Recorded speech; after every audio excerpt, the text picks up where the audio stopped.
நம்ம ஆவிக்குரிய ஜீவியத்தில் இடர்கள் வருதா, குடும்பத்தில் போராட்டம் வர காரணமே இதுதான், பிரச்சனையே இதுதான். தாமதம் என்கிற ஒரு காரியம், அந்த ரதம் நம்ம கூட இருந்ததுன்னா, அதில் ஏறி நாம் பயணிக்கிறவளா இருந்தா, அருமையான தேவனுடைய பிள்ளைகளை, இதனால் அந்த பிள்ளைகளை சுற்றி இருக்கிற எல்லாருக்கும் பாதிப்பு தான்.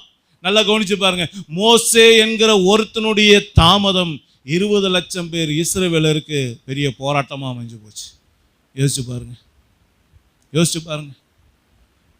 சாமுவேல் சவுல்கிட்ட சொன்னார், நான் வர வரைக்கும் நீ இந்த மலையில் காத்துரு, நான் பலி செலுத்துவேன்னு சொன்னார்.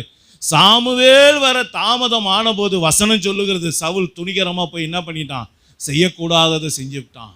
நல்லா கவனிச்சு பாருங்க. இன்னைக்கு மற்றவங்க செய்யக்கூடாத நம்ம செய்கிற அளவுக்கு நாம் தாமதம் பண்ணுறோமா? நாம் செய்ய வேண்டியதை அடுத்தவங்க செய்கிறாங்க பாருங்க, அதுதான் இந்த பிரச்சனை.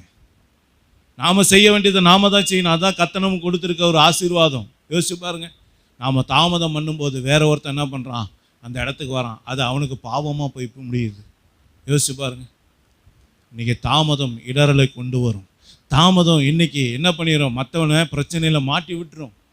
அப்போ இந்த தாமதத்தினால் வரக்கூடிய இந்த போராட்டம் நம்முடைய வாழ்க்கையில் இருக்கக்கூடாதுன்னு தான் இந்த மாதம் ஆண்டவர் நமக்கு என்ன வார்த்தை கொடுத்துருக்காரு, ரதங்களை நெருப்பினாலே அவர் சுட்டரிக்கிறார். அப்போ இன்னைக்கு 2வது இந்த ரதம் எதற்கு அடையாளம், அது பின்னடைவு தாமதத்துக்கு அது அடையாளமாக இருக்கிறது.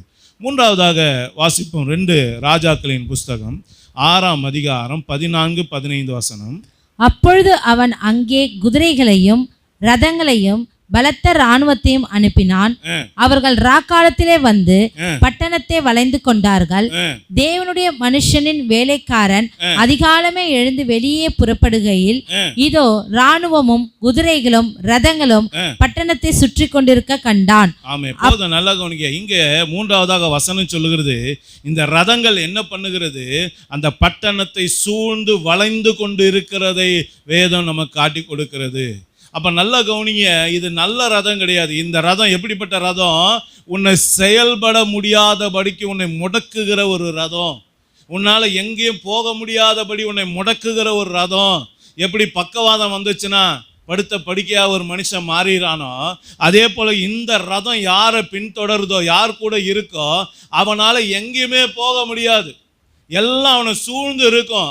லெஃப்ட் போனாலும் போக முடியாது, ரைட்டு போனாலும் போக முடியாது, முன்னாடியும் போக முடியாது, பின்னாடியும் போக முடியாது. ஒரு செயலற்ற தன்மையில் ஒருத்தனை மாற்றி விடுவது தான் இந்த ரதத்தோட வேலை.